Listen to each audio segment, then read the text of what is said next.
y en la Universidad Autónoma de Madrid hay un espacio que era el que creo que ya no se llama así, el CIADE, que era el Centro de Emprendedores que te apoyaba, ¿no? Y que además lo llevaba el Banco Santander. Entonces, la chica que está ahí pronto me dice: "Tú, chaval, no tienes absolutamente nada, pero como te has metido aquí y tienes toda esta experiencia de copy y de comunicación, ponte a ayudar a los negocios que hay aquí para poder hacerlo". Entonces, estoy durante varios meses que duran las prácticas ayudando a todo tipo de negocios que hay por ahí, a ver, a startups sobre todo y a pequeñas empresas, ver cómo lanzan, cómo se comunican, etcétera. Y ahí me doy cuenta de que, joder, no es que me guste solo el tema para el mundo literario, sino que me gusta realmente para cualquier sector. De hecho, poco a poco me empiezo a, si se entiende lo que voy a decir, desenamorar del proyecto de literatura, porque me doy cuenta de que me gusta más pensar cómo llevar gente a que vean los vídeos que el propio contenido que estoy haciendo ya literario en sí, como que los libros se convierten en una excusa para tener un proyecto donde llevar gente. Y nada, de ahí ya paso a una empresa de portales inmobiliarios que está tanto en España como en LATAM, me hacen a mí el copy de todo el proyecto. Y ahí estoy varios años hasta que decido intentar ya hacerlo por mi cuenta porque nos fusionamos con 2 o 3 empresas. Nos compra, no exactamente ellas, pero la empresa matriz que tiene Rakuten, que a alguno les sonará por allí. Entonces nos juntan a 3 empresas españolas y empiezan a despedir mucha gente y a mí me dicen que soy el único copy de todos los que hay, que para mí todo el proyecto.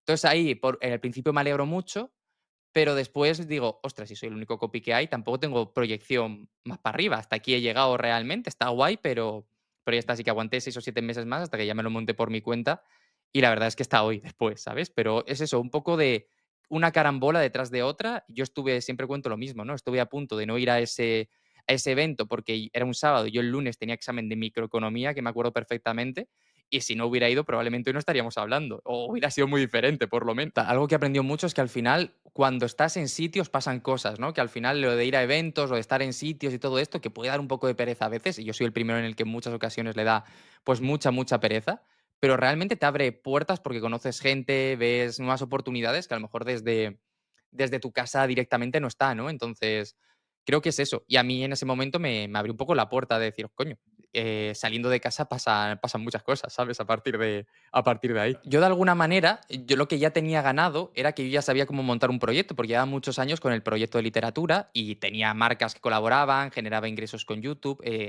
Había intentado profesionalizarlo de la mano de otras personas y me había frustrado porque para ellos era un hobby y yo intentaba hacerlo, pues, yo intentaba ganarme la vida con ello de alguna manera, ¿no? Entonces ya tenía como la disciplina y la manera de decir, vale, para hacer las cosas hay que currar como un desgraciado, así que voy a intentar hacer lo mismo.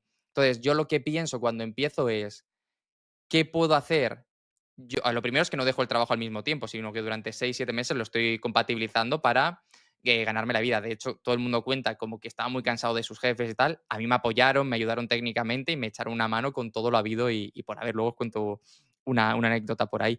Y entonces lo digo, vale, ¿qué tengo yo o qué creo que tengo yo? El típico DAFO que para algo me valió la carrera de ADE, ¿no? Que no creo que tengan todos los demás. Y digo, vale, mi mayor capacidad seguramente es que disfruto y la facilidad para crear contenidos para poder posicionarme. Entonces digo, vale, pues voy a crear un podcast, que hoy en día llevamos 1570 episodios más o menos.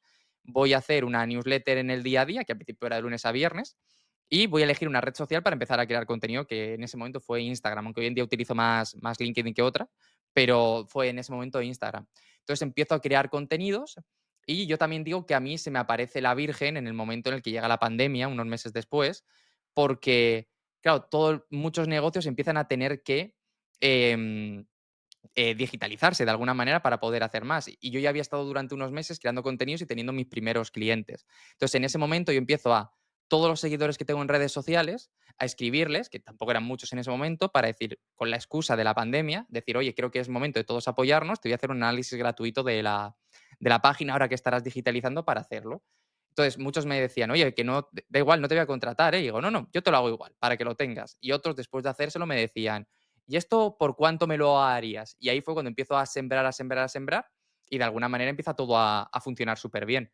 Porque yo tenía el mío durante la pandemia, porque yo dejé el trabajo como 2 semanas antes de que empezara la pandemia, una semana antes de que dejara la pandemia, y me vino la hostia y dije, hostia, ¿y ahora qué? ¿Sabes qué va a pasar? De hecho, me pasó que yo dejo el trabajo porque tengo un cliente que me va a pagar entre 800 y 900 euros al mes, y digo, bueno, pues ya está, con este y un par de cosas más, yo tengo un coste de vida muy bajito, vivía con mi pareja en alquiler, digo, tenemos de gastos de alquiler 300 y pico euros, si me ahorro el coche, la gasolina y tal, más o menos con llegar a 1000, 1000 y pico y con lo que ella gana, tiramos perfectamente. Y ese cliente se me va después de dejar el trabajo sin pagar, de pronto. Me va, desaparece, me queda con cara de tonto y ese fue un momento de decir, pues ya no tengo más, más camino que tirar para adelante, o sea, hasta aquí he llegado. Cuando empieza la pandemia es cierto que la empresa donde estaba antes me llaman por si quiero volver, es decir, oye, está pasando esto, ¿quieres volver exactamente igual? Y les digo, no, porque creo que este es el momento para poder hacerlo y creo que yo me acuerdo de hablar con mi jefe y decirle, es que en ese momento tenía 20, pues 2020, pues tenía 26. Digo, tengo 26 años. Si no me la pego ahora, ¿cuándo me la voy a pegar? ¿Sabes? En ese momento.